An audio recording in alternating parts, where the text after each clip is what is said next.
Imagine looking across a sun-baked, dusty street in a lawless frontier town and seeing a man who looks exactly like a traveling preacher. Imagine noticing his pristine, perfectly tailored black frock coat, his calm and collected demeanor, and his absolute, unwavering refusal to touch a single drop of alcohol or inhale the smoke of a cigar in a world that aggressively drowned itself in both of those vices every single day. They were told that this man, known respectfully around town as Deacon Jim, was the undeniable moral compass of the bleeding edge of the American frontier. A man who faithfully attended the Methodist Church and sang the loudest in the Sunday choir. They were told to trust him, to look up to him, to see him as a beacon of civilization in a savage land. But they were looking at a ghost, a walking, breathing nightmare wrapped in scripture. A man who was actually the most prolific, cold-blooded, and mechanically efficient assassin in the entire history of the American West. Before we descend completely into this incredibly dark, blood-soaked chapter of our frontier history and dissect the exact tactics of this silent killer, I need to know exactly who is standing on the frontier line with me right now. So I want you to drop your city in the comments below to map out our global battalion, to show the world the sheer scale of our squad of truth seekers who demand the raw, unfiltered reality of history, rather than the watered-down Hollywood fairy tales. We are opening the file on James Brown Miller, a man born in Van Buren, Arkansas in 1861, who moved to the unforgiving landscape of Texas just in time to absorb the absolute worst elements of the post-Civil War chaos. A landscape where human life was routinely traded for the price of a cheap bottle of whiskey or a stolen horse. From a terrifyingly young age, Miller understood that violence was not just an emotional reaction, but a highly effective, transaction-based tool, a realization that crystallized after the brutal, unsolved murder of his grandparents when he was just a boy, an event that seemingly severed whatever empathetic wiring existed in his young brain. By the time he was a young man, living with his sister and her husband, John Thomas Coop, Miller had already developed a chillingly pragmatic approach to conflict resolution, which culminated on a sweltering July night in 1884, when a lingering argument with his brother-in-law ended not with words, but with Miller quietly retrieving a double-barreled shotgun, walking into the sweltering bedroom, and delivering a devastating blast to Coop's head while the man slept. A crime for which Miller was convicted, but ultimately escaped punishment due to a baffling legal technicality that taught him his most dangerous lesson yet, which was that the law was an illusion, a fragile, deeply flawed construct that a smart, ruthless man could easily bypass if he simply maintained the right public image. This was the genesis of his terrifying persona, the birth of Deacon Jim, a brilliant psychological camouflage where he used intense religious piety, regular church attendance, and a rigidly polite vocabulary to completely mask his true profession, turning himself into a highly paid executioner who openly advertised his services for anywhere between $150 to $2,000 a head, an absolute fortune in an era where a hardworking cowboy made $30 a month for risking his life on the cattle trails. Miller did not operate like the screaming, drunken outlaws in the dime novels who shot up saloons and challenged lawmen to honorable duels in the middle of the street at high noon, because Miller considered those men to be absolute fools, who usually ended up dead in the dirt before they turned 30. Instead, Miller operated with the cold, calculating precision of a modern military sniper, utilizing extreme stealth, night operations, and ambush tactics, always striking from the shadows, always using a shotgun for maximum, undeniable lethality at close range, and always disappearing back into the fabric of polite society before the smoke even cleared from the barrels of his weapon. But what truly elevated Jim Miller from a mere frontier killer to an almost mythical, terrifying entity was his secret weapon, a piece of customized, physics-defying technology hidden beneath his trademark heavy black frock coat that gave him an unimaginable tactical advantage in a firefight. Deep beneath the wool and cotton, Miller wore a heavy, solid steel breastplate, a massive piece of early, improvised body armor that covered his vital organs, turning him into a walking, armored tank in an era where body armor was completely unheard of by the common gunfighter. This technological secret led to the absolute climax of his bloody career during his legendary, long-standing feud with a tough, unrelenting lawman named Sheriff George A. Frazier in the dusty, isolated town of Pecos, Texas.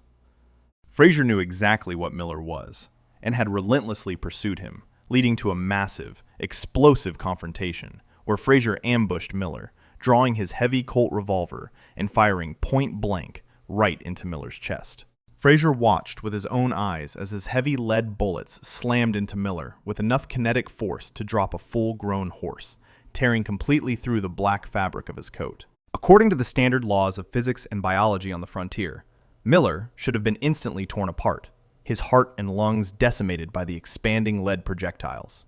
But instead, an impossible, physics-defying miracle occurred right in front of the sheriff's disbelieving eyes. The massive kinetic energy of the bullets, traveling at hundreds of feet per second, violently struck the hidden steel plate, sending a brutal shockwave through Miller's skeletal system, bruising his ribs and knocking the wind out of his lungs. But the dense, forged steel flatly rejected the penetration, causing the lead bullets to flatten and violently fragment outward into harmless shrapnel beneath his clothing. To Frazier, it looked as though he was shooting a supernatural demon, a man completely impervious to gunfire. A terrifying underdog victory for Miller's brilliant mechanical preparation over raw, aggressive firepower. Miller survived the point-blank ambush, calmly recovered from the brutal kinetic impact, and plotted a cold, mathematical revenge that culminated later in a saloon in Toyah, Texas, where he pushed through the swinging wooden doors, leveled a devastating shotgun blast at Frazier, and instantly ended the sheriff's life, casually walking away from the murder without a single scratch, further cementing his horrifying legend. Over the years, Miller's body count grew exponentially, with historians linking him to at least 14 confirmed assassinations, while the dark whispers of the frontier credited him with closer to 50.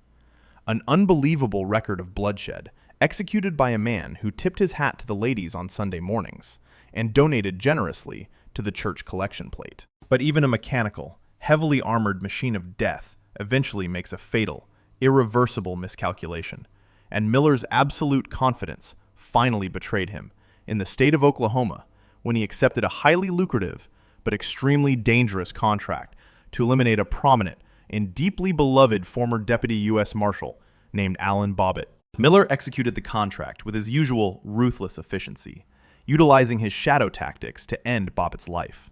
But he severely underestimated the intense, explosive loyalty of the local population, who quickly pieced together the evidence, ignored the agonizingly slow and corrupt legal system, and formed a massive, furious vigilante mob that stormed the jailhouse where Miller and his accomplices were temporarily being held before trial. The mob violently dragged the heavily armored assassin and 3 other men out into the suffocatingly dark, humid night, taking them to an abandoned, creaking wooden stable that smelled intensely of dry hay and impending death,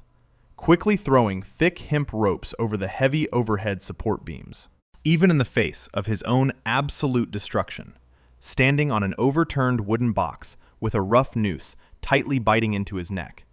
Miller maintained his chilling, sociopathic calm,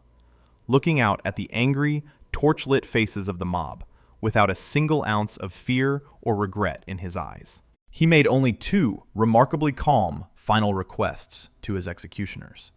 asking that his heavy gold wedding ring be carefully removed and given to his wife, and that his trademark black hat, the symbol of his dark persona, remain firmly on his head as he died. Refusing to give the furious mob the ultimate satisfaction of kicking the box out from under his feet, James Killer Miller confidently uttered the phrase, "Let her rip," and voluntarily stepped off the edge into the abyss, his neck snapping with a brutal crack, his armored, bulletproof body finally swinging lifelessly in the dark, effectively ending the reign of the deadliest, most contradictory, and technologically terrifying assassin the American Wild West had ever seen, leaving behind a dark, complex legacy that perfectly illustrates the horrifying reality of the frontier, a place where the absolute worst monsters often wore the most respectable masks, completely shattering the shiny, romanticized Hollywood myths of honorable duels and noble outlaws, proving once and for all that true history is infinitely more violent, infinitely more calculating, and infinitely more terrifying than any script ever written. They laughed when they first saw him walk through the swinging saloon doors, a frail, ghostly pale man with a violent, rattling cough who looked like a stiff breeze could knock him into the dusty street. A man who seemed completely out of place among the hardened cattle rustlers, the scarred Civil War veterans, and the desperate outlaws who ruled the American frontier with iron fists and heavy lead. Imagine being told that the absolute deadliest, most feared man in a room filled with heavily armed, bloodthirsty killers was not a giant, muscle-bound enforcer or a seasoned military sniper, but a highly educated, incredibly refined, sophisticated dentist from the polite, high society parlors of the Deep South, who possessed a doctor of dental surgery degree and spoke with a quiet, polite drawl. They were told to brush him off, to ignore the sick man drinking whiskey in the corner. But those who made the fatal miscalculation of challenging him quickly discovered that they were dealing with a man who had absolutely nothing left to lose. A walking corpse who had already accepted his own demise, and therefore possessed zero fear of the guns pointed in his direction. Before we pull back the curtain on the terrifying psychology of a man who was fighting a war against a microscopic enemy long before he ever picked up a six-shooter, if you are analyzing the harsh, unfiltered reality of these frontier legends right alongside us, I need you to drop your city in the comments right now to continue mapping out our global battalion of historical truth seekers who refuse to swallow the sanitized Hollywood fairy tales. We are opening the bloody, tragic file on John Henry Holliday, a man the world would eventually come to fear under the legendary moniker of Doc Holliday. A man whose descent into extreme violence was not born out of greed, malice, or a desire for criminal empire, but out of a desperate, agonizing biological tragedy that slowly ate away at his lungs and shattered his entire reality. Born in Georgia in 1851, Holliday was a man of science and precision, a gentleman who graduated from the Pennsylvania College of Dental Surgery and opened a respectable practice in Atlanta, dedicating his life to medicine and the meticulous, highly delicate work of oral surgery. But the universe has a cruel, unapologetic sense of humor, and at the tender age of 22, the brilliant young doctor was handed a devastating, inescapable death sentence when he was diagnosed with tuberculosis. The exact same agonizing, suffocating disease that had slowly and brutally claimed the life of his beloved mother when he was just 15 years old. In the late 19th century, tuberculosis was not just a sickness. It was a terrifying, slow-motion execution. A disease known as the consumption because it literally consumed the victim from the inside out, causing violent coughing fits that painted pristine white handkerchiefs with bright arterial blood, leaving the afflicted gasping for air in a state of constant, suffocating panic. The leading medical minds of the era told the young dentist that his only microscopic chance of extending his rapidly expiring life was to completely abandon his promising career, leave the humid, heavy air of the South, and travel to the dry, arid, unforgiving deserts of the American West, hoping the thin atmosphere would somehow slow the aggressive rotting of his lungs. And so, the gentleman doctor packed his bags and stepped into the absolute chaos of the untamed frontier, arriving in Dallas, Texas, where he quickly realized that his violent coughing spasms terrified his dental patients, completely destroying his ability to earn an honest living in the medical profession he had spent years studying. Faced with starvation on top of his terminal illness, Holliday was forced to pivot, looking at his hands that were highly trained in the exact, millimeter-perfect motor skills required for dental surgery, and realizing that those exact same steady nerves, mathematical precision, and absolute physical control transferred flawlessly to the incredibly dangerous, high-stakes profession of gambling. Dealing cards in the smoke-filled, whiskey-soaked saloons of the Old West was an incredibly lucrative but insanely dangerous way to survive. A profession where disputes were rarely settled with words, and almost always ended in the deafening roar of a cult peacemaker, forcing the frail dentist to quickly master a new set of tools to protect his winnings and his life.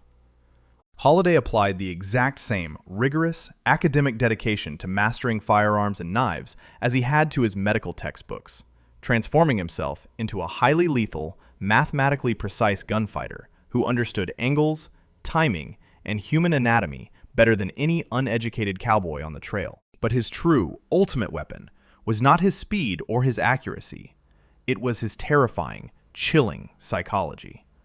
Because tuberculosis had completely stripped away his basic human survival instinct. When a normal man stares down the dark, hollow barrel of a loaded revolver, his brain floods with adrenaline, his hands violently shake, his heart hammers against his ribs, and the overwhelming, primal fear of death heavily degrades his fine motor skills and his ability to aim. But when a man like Doc Holliday stared down a barrel, he felt absolutely nothing, because he woke up every single morning tasting blood in the back of his throat, fully aware that a microscopic bacterium was already murdering him, meaning that the angry outlaw standing 10 feet away with a gun was simply threatening him with something he had already made peace with years ago. This absolute, terrifying void of fear made Holliday an incredibly dangerous adversary, a man who would stand perfectly still while bullets snapped past his ears, taking the extra half-second required to carefully aim and strategically place his return fire, neutralizing threats with the cold, clinical detachment of a surgeon excising a tumor. His reputation for sudden, explosive violence spread like wildfire across the territories, a reputation built on highly efficient, brutal encounters, where he reportedly invited men to start shooting whenever they felt like it, only to leave them bleeding out on the dusty floorboards while he calmly finished his glass of whiskey and wiped the blood from his lips. It was this exact combination of lethal efficiency and unwavering loyalty that drew him into a legendary, unbreakable alliance with the famous lawman Wyatt Earp. A complex friendship that baffled the public, as the rigidly moral, badge-wearing Earp formed a lifelong bond with the cynical, dying, alcoholic gambler. An alliance that was forged when Holliday reportedly saved Earp's life by drawing his weapon on a mob of cowboys in a Dodge City saloon. This brotherhood ultimately led Holliday to the silver mining boomtown of Tombstone, Arizona, a lawless, violently divided settlement that would serve as the stage for the most heavily mythologized, yet fundamentally misunderstood, 30 seconds of violence in American history: the legendary gunfight at the OK Corral. Hollywood has relentlessly painted this encounter as a noble, beautifully choreographed duel between the forces of absolute good and pure evil. A high-noon showdown where men stood in perfect lines and fired with heroic accuracy. The gritty, horrifying reality was infinitely more chaotic. A brutal, claustrophobic bloodbath that erupted in a freezing, wind-swept, 15-foot-wide empty lot located behind a photography studio on the afternoon of October 26, 1881. Holliday, deeply suffering from a brutal flare-up of his tuberculosis and heavily reliant on a walking stick just to remain upright, was completely deputized by the Earp brothers mere moments before the confrontation, marching down the dusty street with a short, heavy, double-barreled shotgun concealed under his long gray overcoat. When the two opposing factions finally met in that incredibly tight, confined space, the tension snapped, and the air was instantly ripped apart by the deafening, concussive roar of black powder revolvers firing at point-blank range, creating a blinding, choking cloud of thick, acrid gray smoke that completely obscured the combatants' vision within seconds. In the absolute center of this swirling, chaotic nightmare of flying lead and screaming men, the frail dentist stepped forward, calmly leveled his 10-gauge shotgun at the chest of a cowboy named Tom McLaury, and pulled the trigger, unleashing a devastating, horrific payload of buckshot that physically lifted the man off his feet and threw him violently into the dirt, instantly ending his life with terrifying, undeniable finality. As the 30-second apocalypse ended, 3 cowboys lay dead or dying in pools of their own blood, while Virgil and Morgan Earp were severely wounded, leaving only Wyatt Earp and the terminally ill Doc Holliday standing completely untouched in the settling dust, a testament to the chilling, unnatural calm that the dying man possessed in the face of absolute chaos. Following the OK Corral, Holliday rode beside Wyatt Earp on a legendary, extrajudicial vendetta ride, hunting down and executing the men responsible for the subsequent ambush and murder of Morgan Earp, transforming the dentist into a wanted fugitive, a federal marshal, and an apex predator, all at the same exact time. He spent the final years of his life constantly looking over his shoulder, outrunning arrest warrants, extradition requests, and the relentless, suffocating progression of his disease, eventually seeking refuge in the sulfurous vapor caves of Glenwood Springs, Colorado, desperately hoping the hot mineral waters would somehow miraculously heal his shredded, useless lungs. But the disease finally achieved what dozens of the deadliest gunmen in the American West had completely failed to do, forcing the legendary, feared killer into a small, rented hotel bed where he spent his final days slipping in and out of a terrifying, feverish delirium. In the end, on November 8, 1887, at the incredibly young age of 36, the man who had survived countless point-blank shootouts, who had killed men without a second thought, and who had lived his entire adult life fully expecting to die in a violent hail of gunfire, looked down at his bare feet, resting on the sheets of his deathbed. With his final, rattling breaths, John Henry Holliday famously whispered the words, "This is funny," recognizing the ultimate, profound paradox of his existence. The incredible irony that after a lifetime of actively courting a violent end, the deadliest gambler on the frontier was going to pass away quietly, peacefully, and with his boots entirely off, leaving behind a complex, bloody legacy that forever blurs the lines between a tragic victim of circumstance and a cold-blooded monster of the American frontier. Imagine being told that the absolute, undisputed king of frontier violence, the single most prolific and utterly terrifying gunfighter to ever walk across the blood-soaked soil of the American West, was not a heavily scarred, illiterate outlaw raised in the gutters of a lawless mining camp, but the highly educated, deeply religious, and outwardly polite teenage son of a peaceful Methodist preacher who named his boy after the original founder of their devout Christian denomination. They were told to look at this fresh-faced, well-spoken young man and see a future community leader, a boy who studied his Bible, excelled in his academic lessons, and understood the deep philosophical nuances of theology, completely unaware that behind those calm, analytical eyes lived an apex predator, a mathematical genius of extreme violence who possessed a kill count so unbelievably massive that it made the heavily dramatized dime novel villains look like absolute amateurs. Before we completely unlock the darkest, most incredibly detailed chapter of this entire historical investigation and dissect the terrifyingly precise mechanics of a man who genuinely believed he was doing the Lord's work every single time he pulled the trigger, I need to know exactly who is still standing shoulder to shoulder with me in the trenches of historical truth. So I want you to drop your city in the comments below right now to help us map out our global battalion, proving to the digital machine that our squad of uncompromising truth seekers stretches across every single continent on this earth. We are ripping the seal off the file of John Wesley Hardin,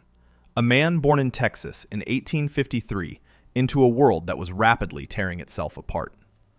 A post-Civil War landscape where the Southern economy was completely decimated, the government was entirely controlled by hostile occupying forces, and human life was considered the absolute cheapest commodity on the unforgiving frontier. In this brutal, suffocating environment of Reconstruction Texas, the preacher's son quickly realized that his religious upbringing offered absolutely zero physical protection against the heavily armed, deeply traumatized men who roamed the dusty plains looking for easy prey, forcing him to adapt to his savage environment with a terrifying, cold-blooded efficiency that completely bypassed normal human psychological development. Hardin claimed his very first human life at the incredibly tender age of 15, an age where modern boys are worrying about high school exams. But Hardin was busy calculating the exact trajectory of a heavy lead projectile as he gunned down a man during a violent dispute,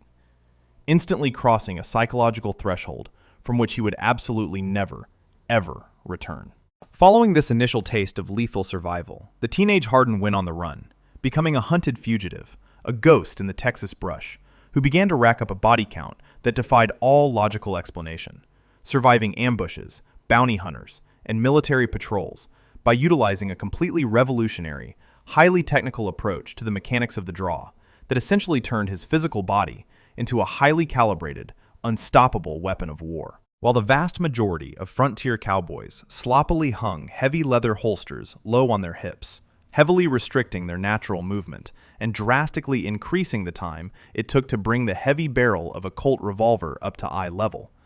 Hardin approached the problem of gunfighting like an advanced structural engineer, analyzing a critical flaw in a machine. He completely abandoned the traditional hip draw, and instead utilized custom-made leather holsters that were expertly sewn directly into the lining of his vests, positioning the heavy wooden butts of his revolvers pointing inward, directly across his upper chest. A brilliant, highly technical innovation that allowed him to cross-draw his weapons using the incredibly explosive, natural biomechanics of his human shoulder and pectoral muscles. This customized, chest-mounted cross-draw completely eliminated the awkward, upward sweeping motion of a standard hip draw, shaving crucial, life-saving milliseconds off his reaction time, and allowing him to pull, level, and fire his weapons in one single, fluid, unbroken, horizontal blur of motion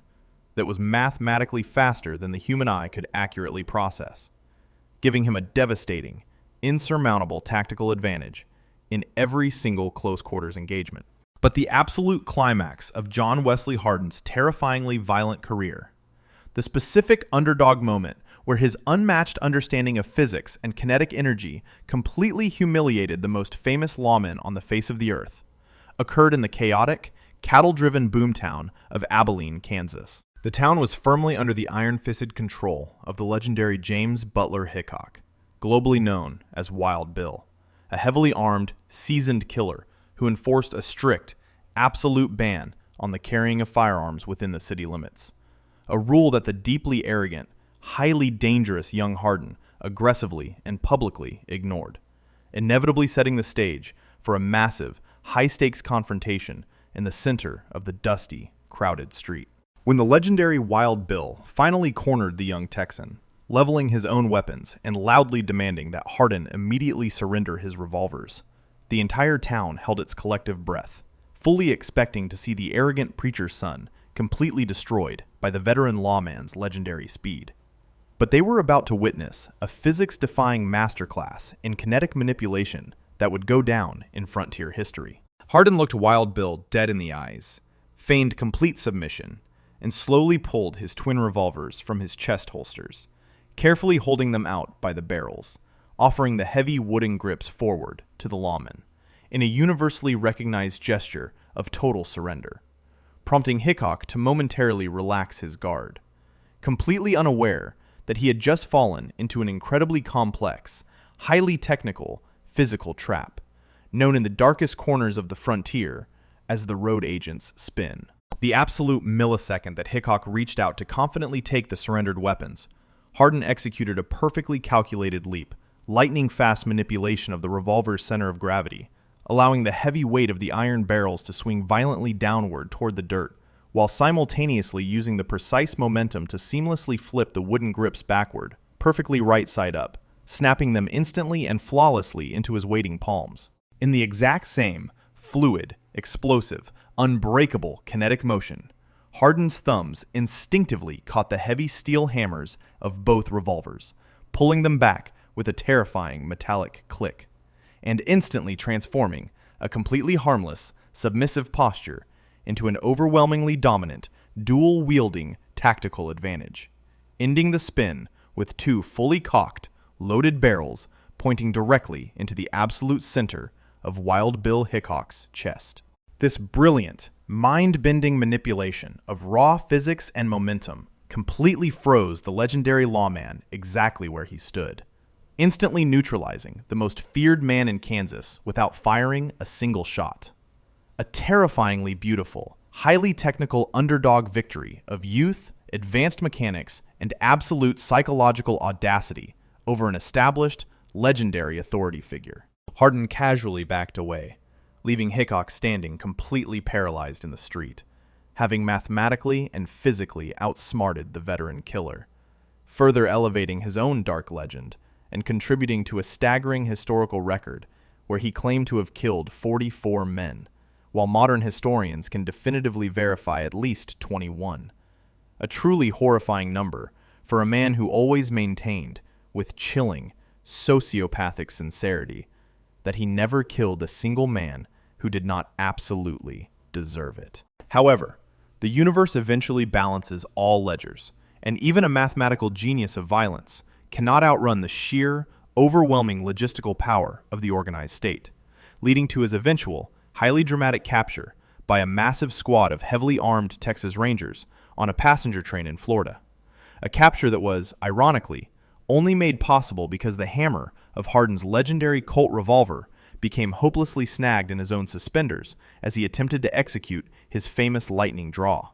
A tiny, random mechanical failure that miraculously prevented a bloodbath and finally ended his reign of terror. Sentenced to 25 grueling years in a brutal, unforgiving state penitentiary, the great killer did not simply rot away in the darkness, but instead reverted to his highly educated, deeply analytical roots, spending decades fiercely studying complex legal texts, aggressively mastering the intricacies of the American justice system, and eventually leading the prison's Sunday school, completely transforming himself from a feral apex predator into a brilliant, highly qualified legal scholar. When he was finally pardoned and released back into the rapidly changing, modernizing world of the late 1890s, he successfully passed the Texas State Bar exam and established a legitimate law practice in the dusty border town of El Paso, seemingly completing one of the most incredible, highly improbable redemption arcs in the entire history of the American frontier. But the incredibly dark, magnetic pull of the old, violent ways is rarely broken forever, and Hardin quickly fell back into the destructive, chaotic world of heavy drinking, high-stakes gambling, and dangerous romantic affairs, making a series of highly reckless enemies in a town that was completely unforgiving of past reputations,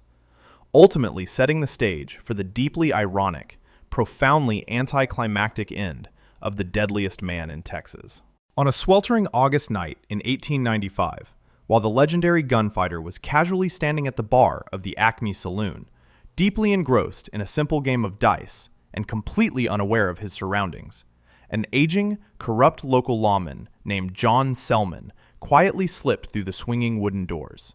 slowly walked up behind the man who had survived dozens of incredibly technical face-to-face shootouts, and cowardly fired a heavy bullet directly into the absolute center of John Wesley Hardin's skull from behind,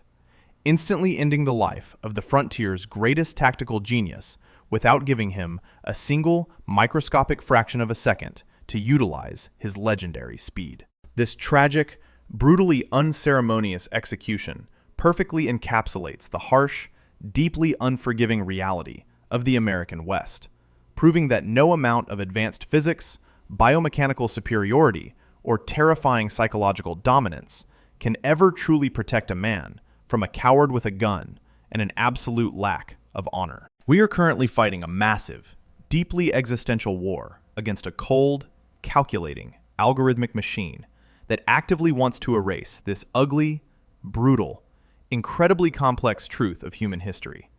A highly sanitized digital matrix that constantly tries to feed you watered-down, historically inaccurate, perfectly packaged slop, deliberately designed to keep you entirely numb, comfortably ignorant, and completely compliant with their fake narratives. But we absolutely, fundamentally refuse to let the true, raw, blood-soaked history of the American frontier fade quietly into the dark, digital abyss of forgotten memory. Because we are the ultimate keepers of the flame. The men who still deeply respect the complex mechanics of survival, who remember the harsh smell of black powder, and who understand the terrifying reality of a world completely without rules. The only conceivable way we defeat this massive algorithmic suppression, the only way we ensure that these incredible, deeply technical stories of human survival and tragedy are preserved for the next generation, is if you take this exact video and aggressively share it with every single person you know. Blast it across every corner of the internet. Force the digital system to acknowledge our massive presence, and let them know with absolute certainty that we are not going anywhere and we will not be silenced. I need you to go down into the comment section right now, look the digital beast directly in the eye, and type the words, "We hold the line."